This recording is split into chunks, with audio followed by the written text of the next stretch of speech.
आज बनवूया फक्त एका वस्तू तयार होणारी शुगर कॅन्डी। त्यासाठी 1 वाटी साखर घेतलेली आहे आणि त्याच वाटीने 1 वाटी पाणी घेतलेलं आहे।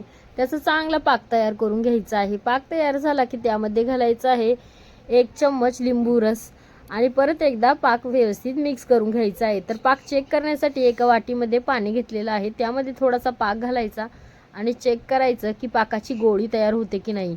तर पाक आपल्याला इतका शिजवायचा आहे जोपर्यंत पाकाची गोळी तयार होऊन पाक खेचला जाईल। जास्त कडकही नाही आणि जास्त नरमही नाही असा पाक आपल्याला करायचा आहे।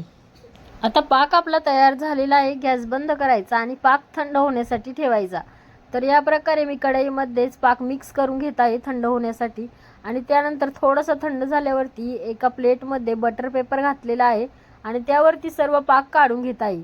तर चमच्याच्या साहाय्याने असं मिक्स करत थंड करून घेते पाक। तर अशा प्रकारे जर पाक थंड केला तर लवकर थंड होतो आणि त्यानंतर बटर पेपरच्या साहाय्याने असे मिक्स करून घेत आहे। तर पाक आपल्याला एवढाच थंड करायचा आहे जेवढा आपल्या हाताला सहन होईल। तर पाक थंड झालेला आहे, आपण हाताने चेक करून पाहू शकतो की पाक थंड झाला की हातामध्ये घ्यायचा आहे आणि असा व्हिडिओत दाखवल्याप्रमाणे खेचायचा आहे। दोन्ही हाताने मी व्यवस्थित मस्त खेचून घेते जेणेकरून आपला जी कॅन्डी आहे ती दाताला अजिबातही चिकटणार नाही। तर ही प्रोसेस खूप महत्त्वाची आहे जेणेकरून कॅन्डी आपली खूप छान बनते आणि दाताला अजिबात चिटकत नाही। हा पाक तोवर खेचायचा जोपर्यंत आपल्या खेचायला जड जात नाही, म्हणजे पाकाचा कलरही चेंज होत नाही। तर तुम्ही ते पाहू शकता खेचायला खूपच जड जात आहे।